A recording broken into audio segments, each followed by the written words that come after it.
നമുക്ക് തിരുവനന്തപുരം അഞ്ചുതെങ്ങിൽ ശക്തമായ തിരയിൽപ്പെട്ട് വള്ളത്തിൽ നിന്നും കടലിൽ വീണ 2 തൊഴിലാളികളെ കാണാതായി എന്നുള്ള വാർത്തയുടെ വിശദാംശങ്ങളിലേക്ക് പോകാം. രക്ഷാപ്രവർത്തനം ദുഷ്കരമാണ്. അഞ്ചുതെങ്ങ് സ്വദേശികളാണ് വള്ളത്തിലുണ്ടായിരുന്നത്. ശക്തമായ നീരൊഴുക്കിനെ തുടർന്ന് അരുവിക്കര നെയ്യാർ ഡാമുകളുടെ ഷട്ടറുകൾ ഉയർത്തിയിട്ടുമുണ്ട്. വിവരങ്ങൾ നൽകാൻ ശാലിനി ചേരുകയാണ്. ശാലിനി, ഈ രക്ഷാപ്രവർത്തനം എങ്ങനെ പുരോഗമിക്കുന്നു? ഈ കനത്ത കാറ്റുണ്ട്, തിരമാലകളുണ്ട്, അതുകൊണ്ട് തന്നെ രക്ഷാപ്രവർത്തനം എത്രത്തോളം ദുഷ്കരവുമാണ്? ഒപ്പം ജില്ലയിലെ മറ്റിടങ്ങളിലെ സാഹചര്യം എങ്ങനെയാണ് ശാലിനി?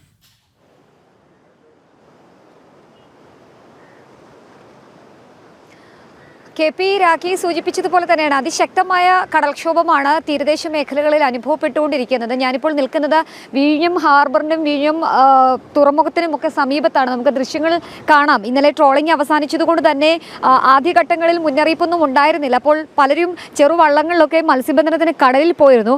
അവരൊക്കെ തിരിച്ച് ഈ ഒരു മുന്നറിയിപ്പ് ലഭ്യമായതിൻ്റെ അടിസ്ഥാനത്തിലും ഒപ്പം തന്നെ കടലിൽ അതിശക്തമായ കാറ്റ് അനുഭവപ്പെട്ടതിൻ്റെ പശ്ചാത്തലത്തിലും തിരികെ തീരം അണയുന്ന ദൃശ്യങ്ങളാണ് നമ്മളിപ്പോൾ കണ്ടുകൊണ്ടിരിക്കുന്നത്. വിഴിഞ്ഞം മേഖലയിൽ നിന്നുള്ള ദൃശ്യങ്ങളാണ് വന്നുകൊണ്ടിരിക്കുന്നത്. ഇന്നലെ ഇപ്പോൾ നമുക്ക് വരുന്ന അപ്ഡേഷൻ അനുസരിച്ച് ഇന്നലെ രാത്രിയോടുകൂടി അഞ്ചുതെങ്ങ് മേഖലയിൽ നിന്ന് മത്സ്യബന്ധനത്തിന് പോയ 2 വള്ളങ്ങൾ അപകടത്തിൽപ്പെട്ടിട്ടുണ്ട് എന്നുള്ളതാണ് നമുക്ക് അറിയാൻ സാധിക്കുന്നത്. വള്ളത്തിൽ നിന്ന് 2 പേർ കടലിൽ വീണു. പക്ഷേ ഇവരെ കണ്ടെത്താനുള്ള ശ്രമങ്ങൾ അഞ്ചുതെങ്ങ് മേഖലയിൽ പുരോഗമിക്കുന്നു എന്നുള്ളതാണ്. പക്ഷേ രക്ഷാപ്രവർത്തനം പോലും ദുഷ്കരമാക്കുന്ന രീതിയിലുള്ള കടൽക്ഷോഭം, കടലാക്രമണം ഉണ്ടാകുന്നുണ്ട് എന്നുള്ളതാണ് അഞ്ചുതെങ്ങിൽ നിന്ന് നമുക്കറിയാൻ സാധിക്കുന്നത്. ശക്തമായ കടലാക്രമണവും ഒപ്പം തന്നെ രാവിലത്തെ വെളിച്ചക്കുറവും ഒക്കെ രക്ഷാപ്രവർത്തനത്തെ കാര്യമായി ബാധിച്ചിട്ടുണ്ട്. ആരൊക്കെയാണ് വള്ളത്തിൽ നിന്നും കടലിൽ വീണത് എന്നതടക്കമുള്ള വിശദാംശങ്ങൾ നമുക്ക് ലഭ്യമായിട്ടില്ല. 2 മത്സ്യത്തൊഴിലാളികൾ എന്നുള്ള പ്രാഥമികമായിട്ടുള്ള ഒരു വിവരം മാത്രമാണ് അഞ്ചുതെങ്ങ് മേഖലയിൽ നിന്ന് ഈ ഘട്ടത്തിൽ ലഭ്യമായിട്ടുള്ളത്. അഞ്ചുതെങ്ങ് സ്വദേശികൾ തന്നെയാണ്. ഞാൻ ആദ്യം സൂചിപ്പിച്ചതുപോലെ തന്നെ ട്രോളിംഗ് ഒക്കെ കഴിഞ്ഞ് വരുമാനം പ്രതീക്ഷിച്ച് കടലിൽ പോയ മത്സ്യത്തൊഴിലാളികളാണ് 2 പേർ കടലിൽ പെട്ടിട്ടുള്ളത്. ഒപ്പം തന്നെ മുതലപ്പുഴ മേഖലയിലും സമാനമായ രീതിയിൽ കടൽക്ഷോഭം ശക്തമായ കാറ്റിലും വിട്ട് വള്ളം മറിഞ്ഞിട്ടുണ്ട്. അതിൽ 2 മരണങ്ങൾ സ്ഥിരീകരിച്ചിട്ടുണ്ട് എന്നുള്ളതാണ് നമുക്ക് ഈ ഘട്ടത്തിൽ അറിയാൻ സാധിക്കുന്നത്. അവരുടെയും പേര് വിവരങ്ങൾ വരും മണിക്കൂറിൽ നമുക്ക് ലഭ്യമാക്കാൻ സാധിക്കുകയും ചെയ്യും. എന്തായാലും അതിശക്തമായ കാറ്റ് കടലിലും കരയിലും ഉണ്ടാകുന്നുണ്ട് എന്നുള്ളതാണ് നമുക്കിപ്പോൾ ദൃശ്യങ്ങൾ തന്നെ മനസ്സിലാക്കാൻ സാധിക്കുന്നത്. പക്ഷേ ഈ ഒരു സമയത്തൊക്കെ സാധാരണഗതിയിൽ കടൽ ശാന്തമായി കിടക്കുന്നതാണ്. ട്രോളിംഗ് കഴിയുമ്പോൾ കൂടുതൽ ആളുകൾ കടലിൽ പോയി അവരുടെ ഒരു ജാഗ്രത സമയമാണ്. പക്ഷേ ഈ ഒരു ദിവസം അല്ലെങ്കിൽ ഈ ഒരു സമയം ഈ ഓഗസ്റ്റ് 1 ട്രോളിംഗ് കഴിയുന്ന ഈ ഒരു സമയം അവരെ സംബന്ധിച്ചിടത്തോളം ആശങ്കയുടെ മണിക്കൂറുകൾ, ആശങ്കയോടുകൂടിയാണ് അവർ കടലിലേക്ക് പോയി ഇപ്പോൾ തിരികെ വരുന്നത്. നമുക്കറിയാം, ഒന്നിലധികം ബോട്ടുകൾ, ചെറു ബോട്ടുകളൊക്കെ തന്നെ തീരത്തേക്ക് ഒരു വരുമാനവും അല്ലെങ്കിൽ മത്സ്യമൊന്നും ലഭിക്കാതെ ജീവരക്ഷാർത്ഥം തിരികെ വരുന്ന വള്ളങ്ങളെയൊക്കെയാണ് നമുക്കിപ്പോൾ ഈ വിഴിഞ്ഞം മേഖലയിൽ നിന്ന് കാണാൻ സാധിക്കുന്നത്. എന്തായാലും കടൽക്ഷോഭം രൂക്ഷമാണ്, അതിശക്തമായ കാറ്റുണ്ട്. കൂടാതെ തന്നെ തിരുവനന്തപുരം ജില്ലയുടെ സാഹചര്യം പരിശോധിക്കുകയാണെങ്കിൽ രാവിലെ തോർന്ന മഴ ചില മേഖലകളിൽ ശാന്തമായി തന്നെ നിൽക്കുകയാണ്. വിഴിഞ്ഞം അടക്കമുള്ള മേഖലകളിൽ ഇപ്പോൾ മഴ ലഭ്യമാകുന്നില്ല. പക്ഷേ ഈ അരുവിക്കര നെയ്യാർ പോലെയുള്ള മേഖലകളിൽ അതിശക്തമായ മഴ തുടരുന്നുണ്ട്. അതുകൊണ്ട് തന്നെ ശക്തമായ മഴയുടെ അടിസ്ഥാനത്തിൽ ഈ അരുവിക്കര ഡാമിലേക്കുള്ള നീരൊഴുക്കും വർദ്ധിച്ചിട്ടുണ്ട്. ഈ പശ്ചാത്തലത്തിൽ ഡാമിൻ്റെ 2 മുതൽ 5 വരെയുള്ള ഷട്ടറുകൾ ഉയർത്തിയിരിക്കുകയാണ് എന്നുള്ളതാണ് അരുവിക്കര ഡാമിൻ്റെ പശ്ചാത്തലം ജില്ലാ കളക്ടർ അറിയിച്ചിട്ടുള്ളത്. കൂടാതെ തന്നെ ഡാമിൻ്റെ സമീപ പ്രദേശങ്ങളിൽ താമസിക്കുന്നവരും അതിന് സമീപത്തുള്ള നദികളുടെ സമീപത്തും ഇരുകരകളിലും താമസിക്കുന്നവരും ജാഗ്രത പുലർത്തണമെന്ന് ജില്ലാ കളക്ടർ അറിയിച്ചിട്ടുണ്ട്.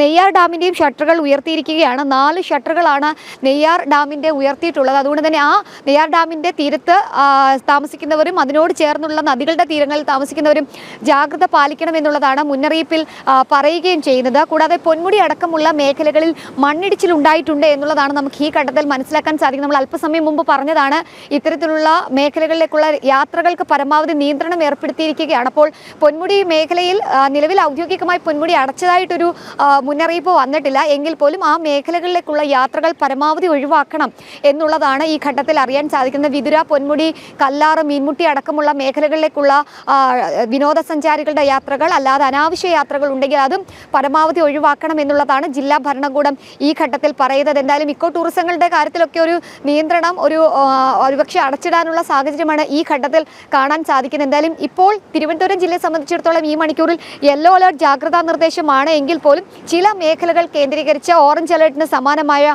മഴ ലഭ്യമാകുന്നുണ്ട്. ഇനിയിപ്പോൾ 10 മണിയുടെ അലേർട്ടുകൾ വരുമ്പോൾ കൂടുതൽ ജില്ലകൾക്ക് ഈ അലേർട്ടുകൾ മാറാനുള്ള സാഹചര്യം കൂടിയുണ്ട്. എന്തായാലും ഈ മണിക്കൂറിൽ 8 ജില്ലകൾക്കാണ് സംസ്ഥാന വ്യാപകമായി റെഡ് അലേർട്ട് ജാഗ്രതാ നിർദ്ദേശമുള്ളത്. പത്തനംതിട്ട, കോട്ടയം, ഇടുക്കി, മലപ്പുറം, കോഴിക്കോട്, വയനാട്, കണ്ണൂർ, കാസർഗോഡ് ജില്ലകൾക്കാണ് റെഡ് അലേർട്ട് പ്രഖ്യാപിച്ചിട്ടുള്ളത്. എറണാകുളം, തൃശൂർ, പാലക്കാട് ജില്ലകളിൽ ഈ മണിക്കൂറിൽ ഓറഞ്ച് അലേർട്ട് മുന്നറിയിപ്പുണ്ട്. തിരുവനന്തപുരം, കൊല്ലം, ആലപ്പുഴ ജില്ലകൾക്ക് മാത്രമാണ് യെല്ലോ മുന്നറിയിപ്പുള്ളത്. പക്ഷേ ഈ ജില്ലകളിൽ പലയിടത്തും ഓറഞ്ച് അലേർട്ടിന് സമാനമായ മഴ ലഭ്യമാകുന്നുണ്ട് എന്നുള്ളതാണ് നമുക്ക് കേന്ദ്ര കാലാവസ്ഥാ നിരീക്ഷണ കേന്ദ്രത്തിൻ്റെ ഏറ്റവും ഒടുവിൽ വന്നിട്ടുള്ള മുന്നറിയിപ്പിൽ നിന്ന് മനസ്സിലാക്കാൻ സാധിക്കുന്നത്. കൂടാതെ തന്നെ ഈ അലേർട്ടുകളുടെ ഭാഗമായി എല്ലാവരും ജാഗ്രത പാലിക്കണമെന്നുള്ളതാണ് കേന്ദ്ര കാലാവസ്ഥാ നിരീക്ഷണ കേന്ദ്രം അറിയിക്കുന്നത്. കൂടാതെ തന്നെ അതിശക്തമായ കാറ്റ് ഉണ്ടാകാനുള്ള സാഹചര്യമുണ്ട്. 50 മുതൽ 60 കിലോമീറ്റർ വരെ വേഗതയിൽ ശക്തമായ കാറ്റ് വീശുന്നുണ്ട്. അപ്പോൾ മണ്ണിടിച്ചിൽ, മലയിടിച്ചിൽ, കൂടാതെ തന്നെ മരങ്ങൾ കടക്ക് പുഴകി വീണ് ഉണ്ടാകാനുള്ള അപകടങ്ങളൊക്കെ സാധാരണയാണ്. അപ്പോൾ അത്തരം മേഖലകളിലൊക്കെ താമസിക്കുന്നവർ സുരക്ഷിത ഇടത്തിലേക്ക് മാറണം എന്നുള്ളതാണ് സംസ്ഥാന ദുരന്ത നിവാരണ അതോറിറ്റിയും കേന്ദ്ര കാലാവസ്ഥാ നിരീക്ഷണ കേന്ദ്രവും ഒക്കെ ഈ ഘട്ടത്തിൽ നൽകുന്ന മുന്നറിയിപ്പ്. ഓരോ ജില്ലയിലെയും സാഹചര്യങ്ങൾ ജില്ലാ ഭരണകൂടങ്ങളും ഒപ്പം തന്നെ ജില്ലാ ദുരന്ത നിവാരണ അതോറിറ്റിയും പരിശോധിക്കുകയാണ്. അതിനുശേഷം ഏതെങ്കിലും സാഹചര്യത്തിൽ NDRFന്റെ സഹായം വേണമെങ്കിൽ അതിനുമുള്ള സാഹചര്യം നിലനിൽക്കുന്നുണ്ട്. NDRF സംഘങ്ങളും ഈ നിലവിലെ സാഹചര്യങ്ങൾ പരിശോധിക്കുകയാണ്. എന്തായാലും കോട്ടയം, ഇടുക്കി, പത്തനംതിട്ട, ആലപ്പുഴ ഉൾപ്പെടെയുള്ള മേഖലകളിലാണ് ഇപ്പോൾ ഏറ്റവും കൂടുതൽ ദുരന്തം വിതച്ചിട്ടുള്ളത്. വലിയ രീതിയിലുള്ള ഡാമിന്റെ ഷട്ടറുകൾ ഉയർത്തുന്നുണ്ട്. അരുവിക്കര ഒപ്പം തന്നെ നെയ്യാർ ഡാമിന്റെ ഷട്ടറുകൾ ഉയർത്തുന്നുണ്ട്.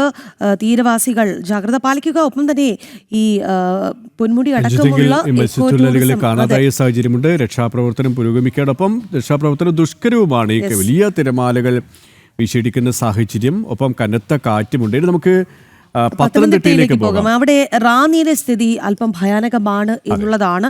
പത്തനംതിട്ട ജില്ലയിൽ റെഡ് അലർട്ട് കൂടിയാണ്. കനത്ത മഴയ്ക്കുള്ള സാധ്യതയാണ് ഇനിയുമുള്ളത്. അതോടൊപ്പം തന്നെ രക്ഷാപ്രവർത്തനത്തിന് കൂടുതൽ സേന എത്തണം, കൂടുതൽ ബോട്ടുകൾ ആവശ്യമുണ്ട് എന്നുകൂടി അദ്ദേഹം ആവശ്യപ്പെടുന്നുണ്ട്. നമുക്ക് ഗൂഗിളിനോട് ചോദിക്കാം. ഗൂഗിൾ, എന്താണ് റാന്നിയിലെ സ്ഥിതി?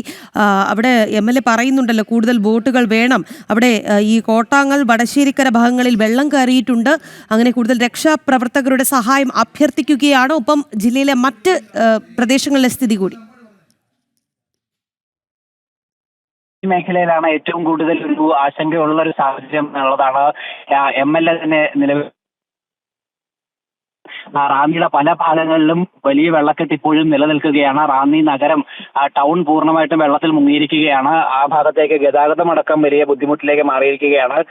നഗരത്തിൽ നിന്നും ആളുകളെ ഒഴിപ്പിച്ചുകൊണ്ടിരിക്കുകയാണ്. കടകളിൽ നിന്നൊക്കെ അവിടെയുള്ള ആളുകളെയൊക്കെ മാറ്റുകയാണ്. പ്രത്യേകിച്ച് വീടിന്റെയൊക്കെ 2ാം നിലയിലേക്കൊക്കെ തന്നെ ആളുകളെ മാറ്റിയിരിക്കുകയാണ്. താഴത്തെ നിലയൊക്കെ പൂർണ്ണമായിട്ടും വെള്ളം കയറിയ ഒരു സാഹചര്യത്തിലേക്ക് കാര്യങ്ങൾ എത്തിച്ചേർന്നിരിക്കുകയാണ്. റാന്നിയിൽ കൂടുതൽ രക്ഷാപ്രവർത്തനത്തിന് വേണ്ടി കൂടുതൽ ബോട്ടുകൾ വേണമെന്നൊരു ആവശ്യവും MLA ജില്ലാ ഭരണകൂടത്തെ അറിയിച്ചിട്ടുണ്ട്. കൂടുതൽ ഫോഴ്സ് എത്തണമെന്നുള്ളൊരു ആവശ്യവും അദ്ദേഹം ഔദ്യോഗികമായി തന്നെ അറിയിക്കുകയും ചെയ്തിട്ടുണ്ട്. ഒപ്പം റാന്നി നഗരത്തിന് പുറത്ത്, പ്രത്യേകിച്ച് കോട്ടാങ്ങൽ, വടശ്ശേരിക്കര പോലെയുള്ള ഭാഗങ്ങളിലും വെള്ളക്കെട്ട് ഉണ്ടായിട്ടുണ്ട്. ആ ഭാഗങ്ങളൊക്കെ പൂർണ്ണമായിട്ടും വെള്ളത്തിൽ മുങ്ങിയിരിക്കുന്നു എന്നുള്ള വിവരങ്ങൾ കൂടി നമുക്ക് ലഭ്യമാകുന്നുണ്ട്. അങ്ങോട്ടേക്കുള്ള എത്തിപ്പെടാനായിട്ടുള്ള ഗതാഗതമാണ് ഏറ്റവും ബുദ്ധിമുട്ട്. പ്രത്യേകിച്ച് വെള്ളം കയറിയത് മൂലം അങ്ങോട്ടേക്ക് റോഡുമായി എത്തിപ്പെടാനായിട്ട് സാധിക്കാത്തൊരു സാഹചര്യം കൂടി നിലവിൽ ഈ മേഖലയിലൊക്കെ തന്നെ ഉണ്ട്. അതോടൊപ്പം തന്നെ ഈ ഗവി ഭാഗത്തേക്കുള്ള റോഡിലും മണ്ണിടിച്ചിലുണ്ടായിരിക്കുന്നു എന്നുള്ള വിവരം കൂടി വരുന്നുണ്ട്. മൂഴിയാർ ഗവി റൂട്ടിലാണ് മണ്ണിടിച്ചിൽ ഇപ്പോൾ ഉണ്ടായിരിക്കുന്നത്. ഒപ്പം ജില്ലയിൽ ഒരു വീട് പൂർണ്ണമായിട്ടും നശിച്ചിട്ടുണ്ട്, പൂർണ്ണമായിട്ടും തകർന്നിട്ടുണ്ട്. അത് മണിയാർ ഡാമിന് സമീപത്താണ്.